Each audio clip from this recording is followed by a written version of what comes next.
Ministry of Civil Affairs and have them delegate each of the tasks on the list to the appropriate departments. Also, be sure to tell them that though the lantern rite may be complicated, everything must be done properly. Hello, Lady Ningguang. It's us again. No, of course not. You are my honored guests.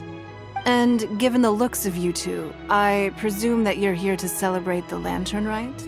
That's right. So what's on the agenda for the festival this year? As always, there will be a variety of activities taking place. Oh, but there is one of particular interest.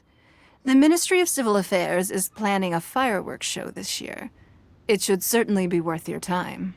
Releasing Mingxiao lanterns has always been at the heart of the lantern rite. But with all that has occurred in Liyue as of late, I think the people of the city need something to warm their hearts. A feeling of everyone coming together in solidarity. So, I believe that this year calls for a celebration of particular magnificence, something that would be closer to the hearts of every citizen. We are currently in the process of placing fireworks at various locations all throughout Liyue.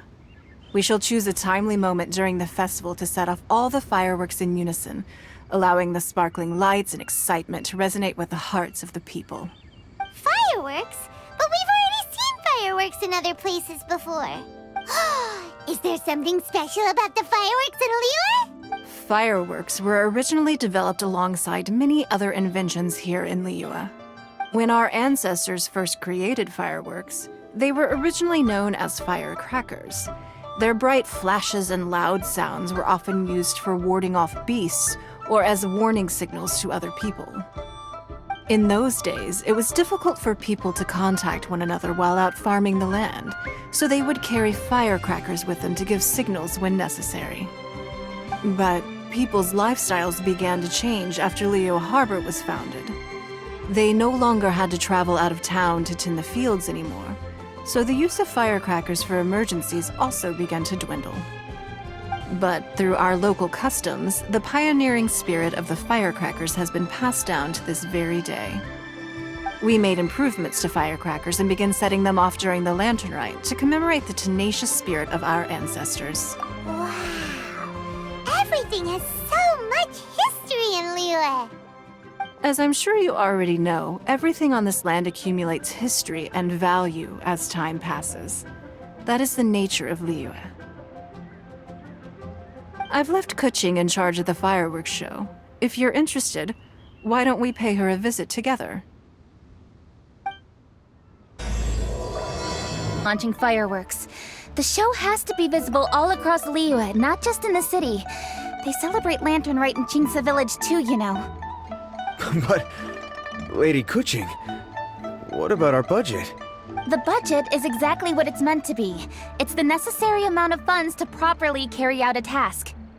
If you think the current budget will not suffice, then we'll simply have to apply for more funding from the Ministry of Civil Affairs and wait for their approval. Our aim is to organize a memorable lantern rite. The budget is there just to facilitate planning. We mustn't lose sight of our goal. Yes, Lady Kuching. I understand. Good. And please remember, safety first. Oh, it's Ningguang and the Traveler. Good to see you. Are you here for the lantern rite? Your timing couldn't be any better. The preparations are almost complete.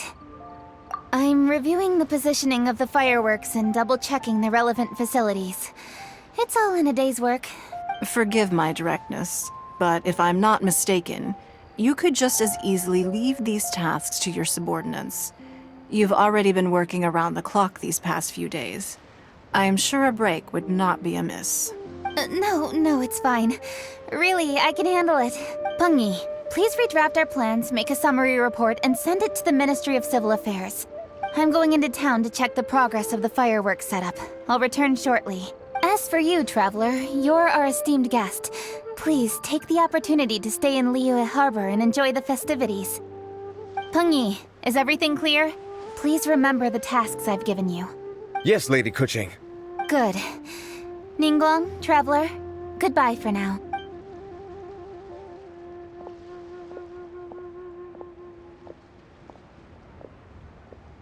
Please, excuse me, Lady Ningguang. And, Traveler. I must get going. Lady Kuching told me a great deal of information, and I have to write up the plans from scratch again, so time is of the essence. Oh, one moment. I almost forgot. Here, Traveler. This is a launch tube. Lady Kuching said you may be interested, so she had me keep one to give to you.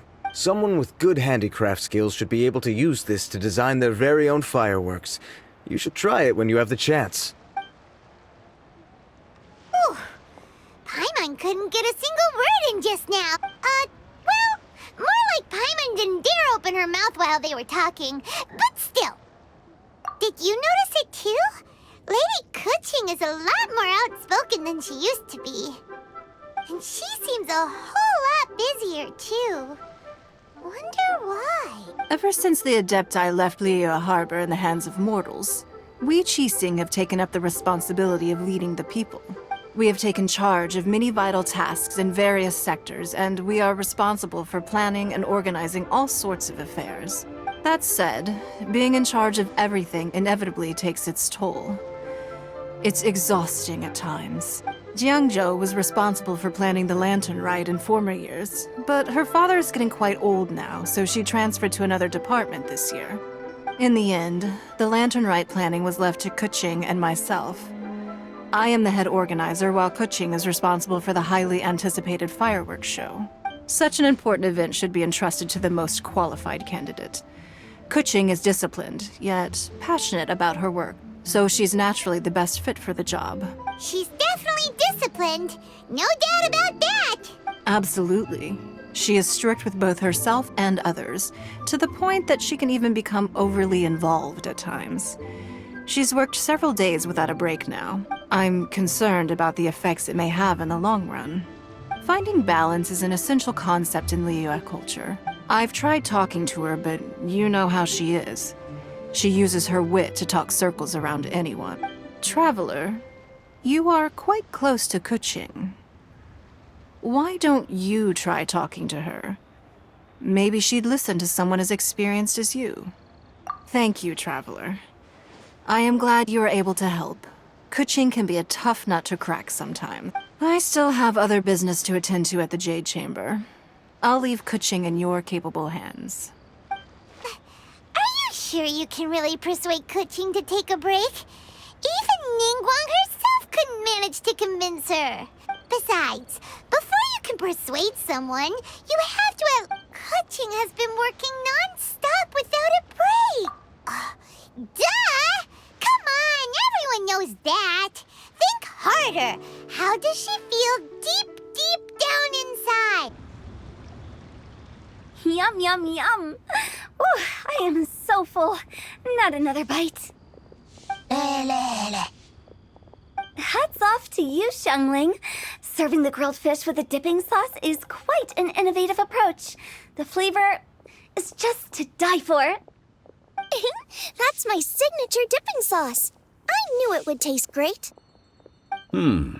Tempered Jueyun chili powder mixed with garlic paste and chopped scallions, then seasoned with salt, vinegar, and soy sauce, before finally sizzling in hot oil. This recipe may seem a bit crude, but is entirely hinged on the precise balancing of flavors and seasonings by the chef. Everything must be balanced just right. It is the consummate mastery of this balance that turns a humble dish into an exquisite one. Oh, that's quite the compliment, don't you think? I'm flattered. Thank you, Mr. Zhongli. And I thought I have a way with words. But you certainly take the prize, Mr. Zhongli. You are too kind, Director. Your eloquence is infamous in Liyue Harbor. Oh, what's that? Oh, would you like to order something, Guoba? Oh, please, by all means, it's my treat. I'll just open a tab under Xiangling.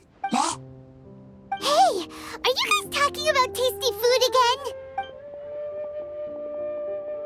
Oh, it's the Traveler and Paimon. What brings you to this side of town? Hold on, let me take a wild guess. Yes. Oh, you must be here for the Lantern Rite. Isn't that pretty obvious? Anybody could have guessed that.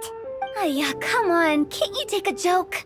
You came at the perfect time. I was just letting everyone try my latest dish. The owner of Third Round Knockout says it's, well, a real knockout. Mr. Zhangli and Hu Tao seem to like it too, but I think it never hurts to let more people do a taste test. How about it, you two? Would you like to have a taste? Huh. Don't have to ask Paimon twice, or once even. Huh? You mean we're not gonna try any? Oh, fine. Let's get down to business. We meet again, traveler. I trust your journey is going well? Splendid. Therein lies the value of a journey. So come on. Why are you looking for our good consultant? Do enlighten us. And just in case you were wondering, we're on business too. We only tried Xiangling's dish since we just happened to be here. Business? What kind of business would the Wangsheng Funeral Parlor possibly have during a festival? Even during the most joyous of holidays, life still follows its natural course, does it not? Is that really so surprising? But there isn't a need to be alarmed.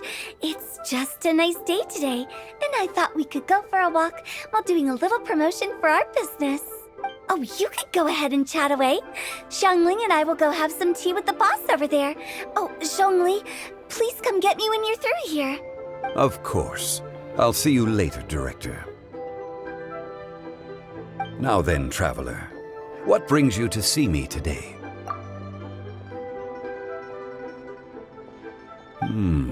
Yes.